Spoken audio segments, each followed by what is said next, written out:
Sa totoo lang nagkakilala kami, way back 2022 talaga siya.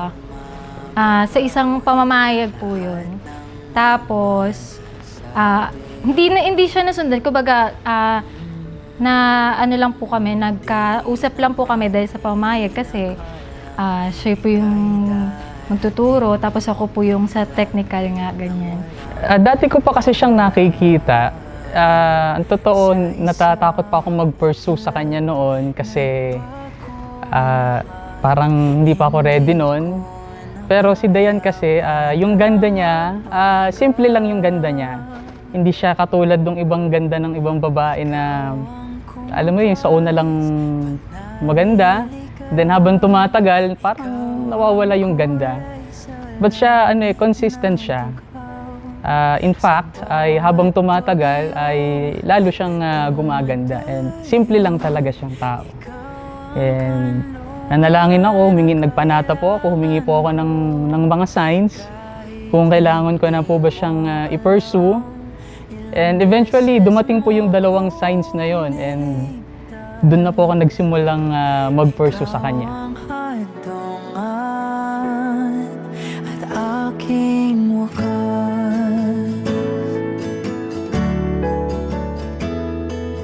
Basta lagi kayong mag-iingat. Nandito lang kami lagi, mga kaibigan mo. Maraming salamat sa iyo. Kinuha mo kong best man. Tinupad mo ang pangako mo, syempre. Kung iiyak. Hindi ako iiyak. Hindi ako iiyak. Siyempre, unang-una, pinagpanata ko, bago pa maging kami, yan, pinagpanata ko na yung mga katangian lang talaga ng isang lalaki na gusto ko makasama sa buhay. Tapos, iyon, nakita ko yun sa kanya lahat. Tsaka bago pa, nung naging kami na, pinagpanata rin namin na itong kasal na ito. Pinagpanata namin na maging maayos, maging matagumpay. Yun nga, yung magandang panahon.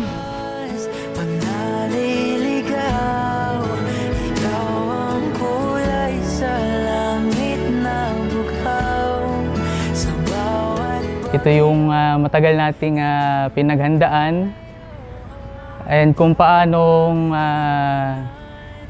mamahalin ko ang aking karapatan, ganun din mamahalin din kita. At pinapangako ko sa Panginoong Diyos na yung pagmamahal na hindi na ibigay sa iyo nung una, yun ang akin pong pagsisikapang hindi lang maibigay, kundi mahigitan pa.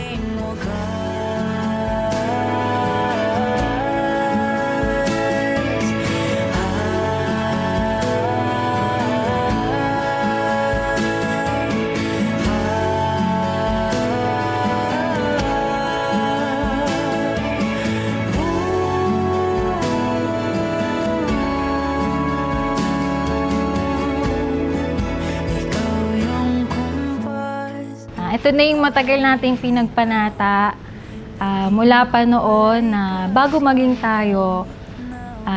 Alam ko namang ikaw na yung tamang tao na pinagkaloob sa akin ng Ama kasi nabakuran tayo ng panalangin. At lahat naman ng mga pinagpapanata natin, lagi namang tinutupad sa atin ng Ama. Kaya, ayun, masaya ako na nandito na tayo sa pagkakataong ito na ikakasal na tayo at magiging magkasama na tayo sa habang buhay. Ikaw ang handungan at aking wakas.